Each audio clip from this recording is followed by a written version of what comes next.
कोकण निसर्ग देवतेने मुक्त हस्ताने उधळण केलेला सुंदर असा प्रदेश. त्रिवेणी संगम म्हणजे कोकण. सुजलाम सुफलाम अशी वन, सह्याद्री, समुद्र आणि शौर्य. सह्याद्री, समुद्र, शौर्य यांचा त्रिवेणी संगम म्हणजे हा कोकण. कोकणामध्ये अनेक काही गोष्टी आहेत असं म्हणण्यापेक्षा होत्या असं म्हणणं योग्य ठरेल. कोकणचा कॅलिफोर्निया होईल याची शाश्वती जरा कमीच, परंतु कोकणचा कोळसा मात्र नक्की होणार. आपण जर मागे बघत असू तर याच जंगलामध्ये, याच गर्द अशा दाट अशा रानामध्ये काही वर्षापर्यंत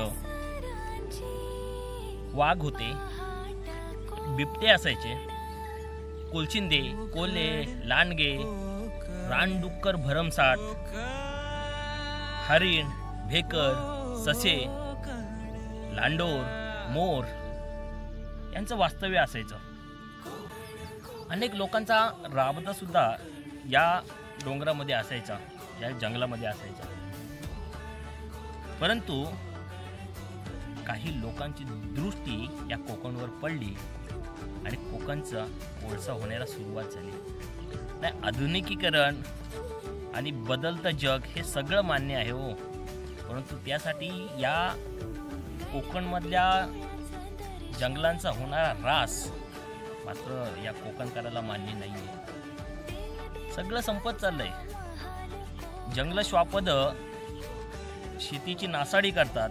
माकड असेल, भेकरं असतील किंवा रानडुकर असतील यांचं प्रमाण प्रचंड वाढलंय. शेती होऊन देत नाही, त्याच्यामुळं शेती होऊन देत नाही, शेतीमधून धान्य मिळत नाही, पिकत नाहीये. म्हणून इथला कोकणातला शेतकरी शेती सोडून दिली त्यांनी. आणि तो आता कुठेतरी या मुंबईच्या ओढीने तो मुंबईला गेला. शेती करत नाही, 2 पिढ्यांनी शेती केली नाही किंवा 1 पिढीने शेती केली नाही म्हणून दुसऱ्या पिढीने शेती विकली.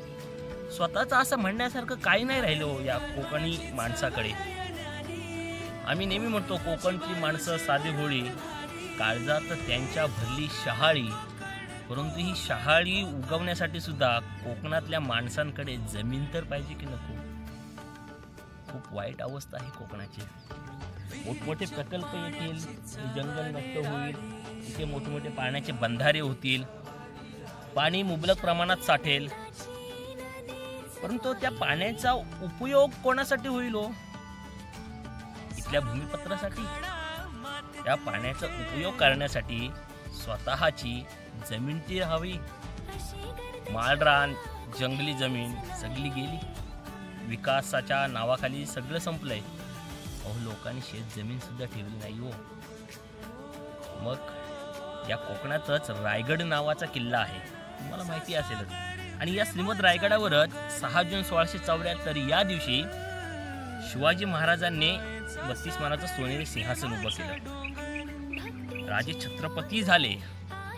एवढंच नव्हे, या कोकणात या आमच्यापासून हाकेच्या अंतरावर असलेल्या याच श्रीमद रायगडावर दिनांक 3 एप्रिल 1680 चैत्र पौर्णिमा हनुमान जयंती या दिवशी माझ्या शिवप्रभूंनी देह ठेवला.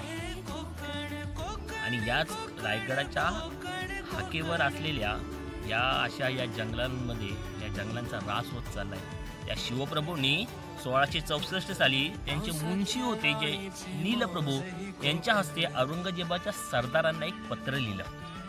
पत्र फारसी भाषेतलं होतं. त्या पत्रामध्ये ते एके ठिकाणी म्हणतात, इन कस रा मोफिजत ई वतन खुद लाजिम. वतन हा अरेबिक शब्द, त्याचा शब्दशः अर्थ होतो पितृभूमी, परंतु आपण मात्र घेताना मातृभूमी असा घेतो. ते त्या पत्रामध्ये म्हणतात, शिवप्रभू साक्षात त्या पत्रामध्ये म्हणतात, ही भूमी, ही जमीन माझी मातृभूमी आहे आणि या जमिनीचे रक्षण करणं माझं कर्तव्य आहे. या जमिनीला मातृभूमी म्हणणारे शिवराय कुठे? आणि ही जमीन अनेक लोकांच्या, आता ती लोक कोण हे मी मुद्दामून म्हणत नाहीये, आम्ही अनेक लोकांच्या घशात घालणारे आम्ही कुठे कुठे शिवराय कळले हो आम्हाला. कधी कळतील? सगळं संपल्यानंतर. अहो, ह्या जमिनीचं हृदय फुटत नव्हतं, मग आम्ही या अशा सुरुंगांचा उपयोग करायला लागलो. आणि या जमिनीला आम्ही आई म्हणतो, आणि याच आईचं हृदय आम्ही या अशा सुरुंगाच्या स्फोटाने फोडून टाकलं. सर्व उजाड झालं. काही दिवसांनी कोकणी नावाचा माणूस किंवा कोकणी नावाचा शेतकरी सुद्धा आत्महत्या करायला सुरुवात करेल. हे दिवस फार दूर नाही आहेत.